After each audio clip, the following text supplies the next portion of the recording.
Hi there, it's Denise Eckert, and I love coming on here and sharing different ideas to help you lower the stress in your life. And today I've got the amazing Holly Hughes, and she's a TEDx speaker, intuitive healer, an award-winning author dedicated to helping individuals reclaim their authenticity.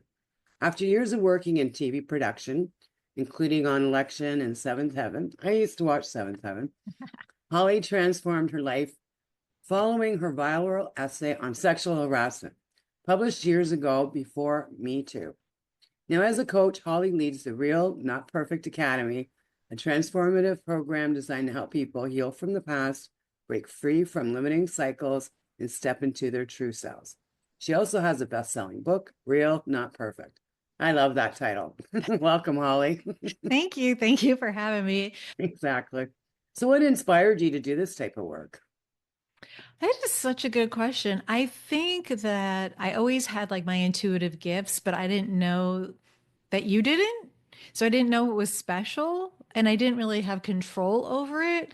And I often discuss chapters of your life. And I did film and TV for a long time. I became a mother at an older age and I focused on my writing and parenting. And then I decided like to tune into my gifts basically. And I was like, oh, when I get into my 60s, I'll probably open an office or something. But I was in my 40s. And the next day, as soon as I had said that, someone said, are you looking for an office? And I was like, I did not know I was, but clearly I was. And I just started and I've been doing it for 10 years now. Yeah. You talk a lot about redefining yourself. Can you talk Mm. about that a little bit? Absolutely. I like to explain it in terms like this. When you're 8, you don't like to play with the toys you did when you were 4. When you're 16, you don't like the toys that you played with at 8. Hopefully, at 32, you don't like the same toys you played with at 16. So, my fundamental belief is that life is about growth and change, and that's why we came here to explore that. It's okay to redefine yourself. You can know who the core of you is, right? But it doesn't mean that you are not curious or have insights that will change your perspectives as you age. Now, what happens if we don't redefine ourselves and we get stuck in that rut? That makes me sad. I think that I also say, like a lot of people come to me, I want balance in my life. And I think part of the redefining is finding rhythm and not balance, right? Because sometimes a specific part of your life might need more attention, maybe your career, maybe your family, I don't know, maybe your hobby. And when you make way and create space for the different avenues and those parts of you that make you, then you have a rhythm and you'll feel better. You'll be the real you. Now, a lot of times when women my age, there's a lot of changes because the kids are gone, they've started their own lives. And what are the kind of feelings that we need to look out for that we're not that happy or that we need to take a step back and look at how to redefine ourselves? Yeah, I love doing this exercise with people in my program. I ask them to ask people, like someone in the family and a friend, to write 3 words that they would use to describe yourself, right? And then I want you to write 3 words. And then I want you to pay attention if you agree with those words, if those words are a role that you're playing that you are tired of being, right? Like a caretaker and doing, I have 1,010 million things on my to-do list right now because I'm about to travel with my family and then alone. And I got can I use bad words? I got shit I need to get done, right? And so I am a woman on fire and I'm super focused and very driven right now. But there are days where and I just need to rest and my body's tired and it needs to recuperate. And I don't judge those days.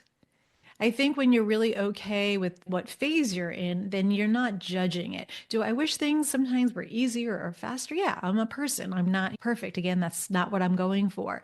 But I think if you are in a place in your life where you're sitting there and wondering, is this it? I'm going to be like, yeah, no, it's not it.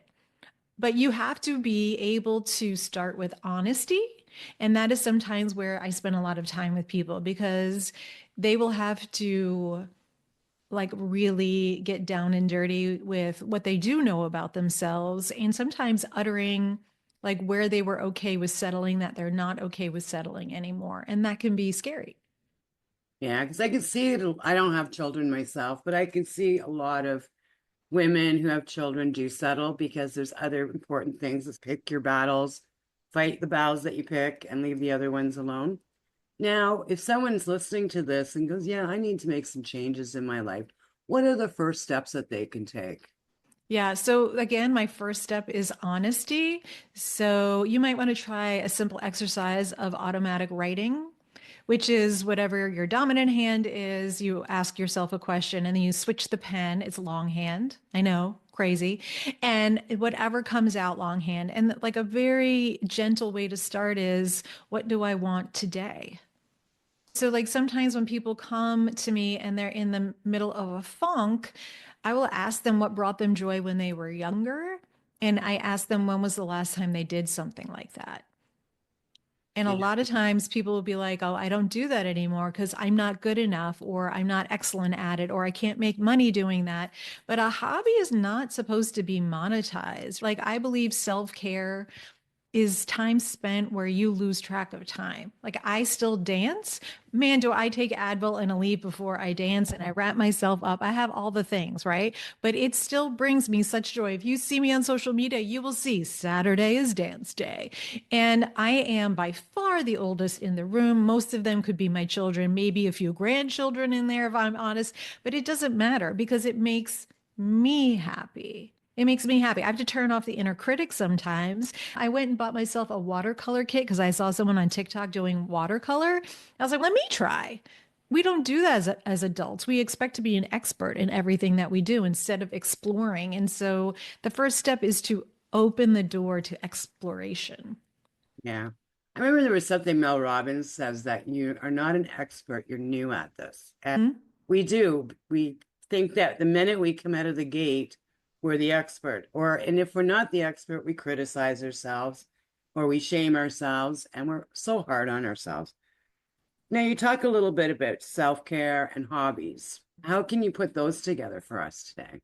Absolutely. Now, I know many people, I actually know a lot of people who do this, who like talk about self-care as massage and like taking care of yourself, but that to me is maintenance. Right? Like, I exercise and lift weights not because I enjoy it. That is maintenance because my body needs it and I don't want to crumble. But for me, self-care is again something that makes you lose time. So maybe you can sing in your car if that makes you super happy. Turn up the music. Put pigtails or braids in your hair. I know, like, when I'm in a really grumpy mood, I cannot be grumpy and have pigtails.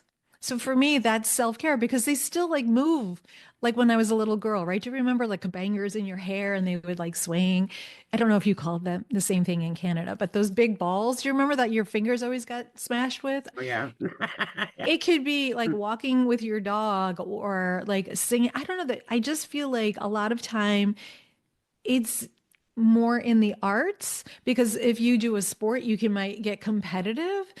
And then I don't know, that's always self-care related, but it could be if you're super hyper competitive and you need a place to release that. So I think it would depend on the person. Sometimes it's just slowing down and reading. If you're a type A plus personality, rest is almost impossible for you to do. And we'll start with 30 seconds, honestly, of just checking in with like, how do you physically feel? Because if you're a people pleaser, you're not even asking yourself that question. I like what you said about self-care, where self-care helps you lose time. And to me, I've always been taught that's flow. Now, can you Mm. talk about that a little bit? I like being in the flow because you're doing what you're supposed to do, like that. I've always known that flow is one of these things that you do lose time because you're so entranced in what you're doing. But then there's also that point where, okay, it's enough. And then you start stressing yourself out over this flow. I So don't you, think I think of flow. I think that would probably tie into my rhythm because when I meditate or when I'm really connected to like my guides or whatever, I am not human, right? Like, I am in my spirit. Like I'd call it more in my spirit. I'm connected to my highest self. And my highest self does not have to do the dishes or vacuum or pay bills or earn money or any of the quote earthly things. So I think when you're in the flow, it feels great. But part of why I end each like session with either an amen or make a client stomp their feet is to get them back in their body because we have to drive or do something. So I think flow is a state of bliss. Definitely have parts of that. I'm all for it, but I don't think you can really be in it all the time. Yeah. So now your best-selling book, Real, Not Perfect. Now, perfectionism is a big thing for women in business. Can you talk about that a little bit? Sure. I think the perfection part comes from a reaction to however you were brought up, in all honesty. Right. So some of my backstory is I have a great deal of loss when I was young, but I also have an alcoholic parent. And so how I responded to that was I won't be a problem. I will be a really good student. I will do everything. I will excel at everything. I won't even be home. I'll be so busy. And really, with maturity and insight and help, I was hiding in busy because I had so many feelings of fear and insecurity that it was easier to help you. It Mm. was easier to strive for perfection outside as a form of control because I didn't have a safe space in my own self to express and experience those things that I felt guilty for feeling. And now, how is your stress level at that point? When I felt that way, I was like a maniac. My gut was awful. I was a maniac, beautifully neurotic.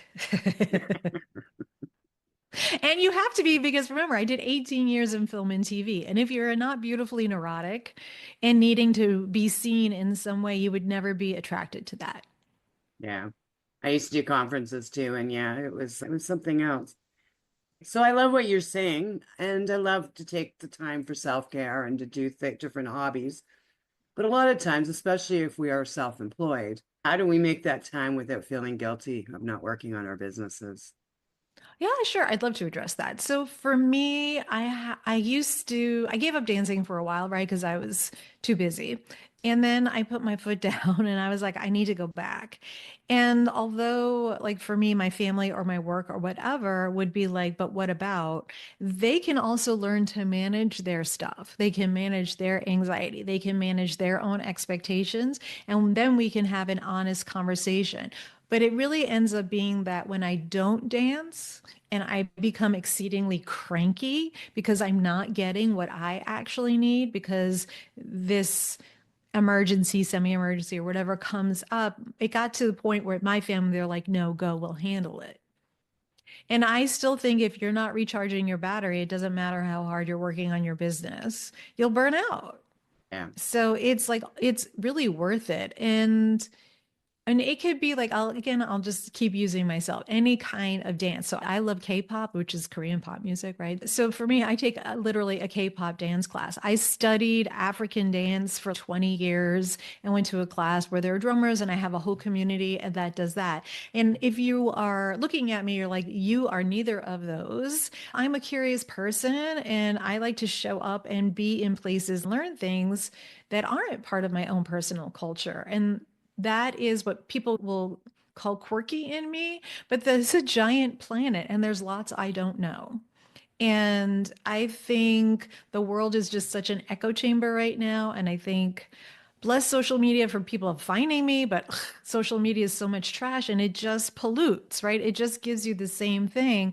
Whereas my feed, if you open it, you'll be like, that's a lot of pretty people on your feed. I'm like, my husband just cracks up over that. But it really just is because I have multiple curiosities and I will allow myself the time to explore that. I even try to learn Korean and I am awful at it. Like it is, you move your mouth completely different. Like I had to learn the alphabet. Some of the letters are the same as Hebrew letters, but they have a different sound. So that jumbled my brain. When I went to Korea the first time, all the Spanish that I knew when I was 20 came back and all the Korean I tried to study went away.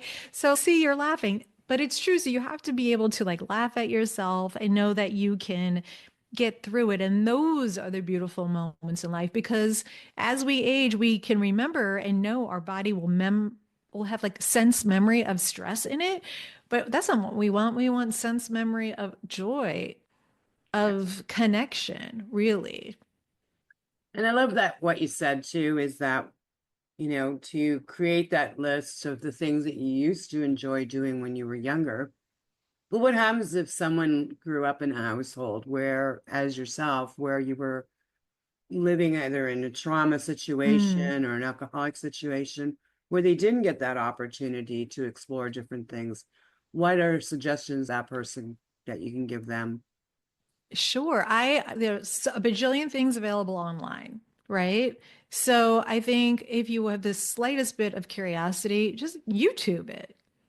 Just you can look it up if you have a shorter attention span. I follow like four watercolor artists on TikTok, and it really is because I'm amazed what they can do and what they and I tried to paint a chicken and it looks, I don't know. In my mind, it looks like it was hit by something, and maybe it's better served with like beans and rice. It's funny, but I still do it. So I think the beauty of trying something when you're older is, and the challenge is to turn off the critic and just remember it's amazing to have a beginning. My mother said the most amazing thing to me, and this is the special one, honestly, because we see the world very differently. But when I was telling her, I was so embarrassed that my Korean is so awful that I've studied for like months and months, right? And there just comes a point where I just can't learn anymore. And I actually found out recently that I'm dyslexic, which is fabulous to learn past midlife. I'm in my mid 50s, mid past 50s, right? And now I just discovered it. And it was because I was having a hard time differentiating spaces in the words. Anyway, that's different. So my mom says, but how many times do you get to be a beginner at this phase of life? And I just loved that. So if you can love the idea of starting something new without a deadline, without others judging it, I also like community. Like I started writing, like I always wrote, but like when I reconnected and found other writers in community and just helped each other, it really is engaging mind, body, and spirit for me. And Yeah. that's what I would hope if you're trying something new. Don't have to do art. You could go dig in the dirt. You might like gardening.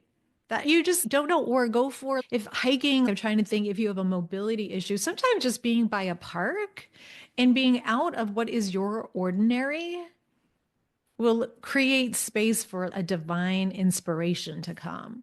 So I'm all for that. That sounds good. How about when Wow. you're sick, you should rest? Yeah.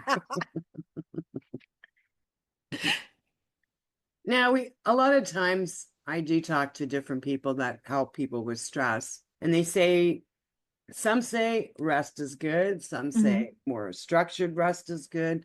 What are your thoughts on that?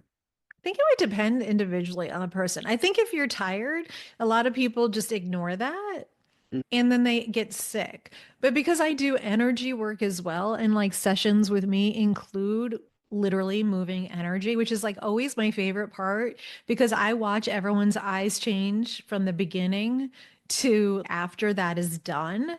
And it is that rested, energized, and after receiving like unconditional love, which is really what I work with, that's the best place to make choices from. If you're stressed and tired and you're making a choice, you're being reactionary.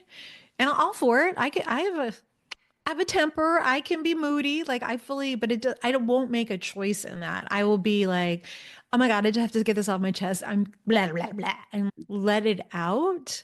But when we're trying to manage and suppress, then you can actually rest. Like the first time I tried yoga, I only went because I got a card for a free class. I was like, and someone had been telling me for years I should do yoga. I was like, yoga? No, thank you. Peace out. No, I'm not Omi. I'm like way too type A to be Omi.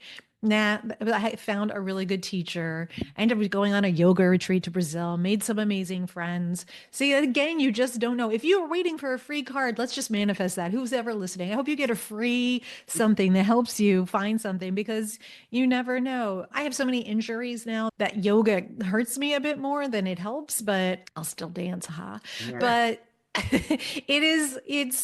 it's an interesting thing to learn to rest. So you might have to do it a bit at a time or try something that is what I would call a different kind of meditation. So sometimes I work with clients where they're golfers And when you're golfing, you can only be one shot at a time, one swing at a time. And that is like a moving meditation. If you go for a walk, even if it's in your own neighborhood or down the hallway, if you are not plugged into your phone, like maybe listen to music, but if you're not plugged in and talking to someone or jacked up on social media, you will have a little bit of rest. And it's hard to listen to your body when you never have and you've pushed through and it maybe have a lifetime of stress inside of it. Yeah. Now, what kind of energy work do you do? Ooh, that's a really good question. So I can see, feel, and hear things, right? I have all the clairs and I'm an empath. I don't do Reiki because Reiki makes a high-pitched squeal around me, like the vibration of it. So I don't need the symbols, but I always tell people your body will tell me things your mind doesn't. And I will literally like cut cords if you give me permission. I'll clear your energy. I'll create new boundaries. Everyone always gets a boundary of God around them when I'm done, just so they can be on the inside of that and sort out their own expectations. During like on the table, I've found cancer in people's bodies. I've sent someone to the doctor and he had heart surgery the next day. Like I've felt some super intense things. I always almost know when you're about to be pregnant. So it's like I get the good and the bad. And sometimes, like, I'll also know when people lie because their body will tell me whole other stories. So it's fascinating. It's super fascinating. But like, I see all the colors and yeah. Now, is that something you can do online or do Oh, in yeah. person? Yeah, really. Oh, yeah. It's so fun. My distance clients are like, how do you do that? I was like, Mhm. yeah, it's not me. I'm just a channel for it. Yeah. That's awesome.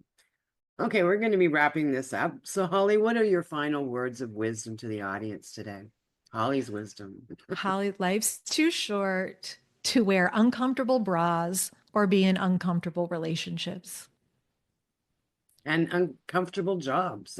Yes, Say that. exactly. Uncomfortable. But that's what the relationship is. I would dare to ask you that whatever is not working at work, whatever those dynamics are, I'm going to tell you it's a home dynamic being played out again.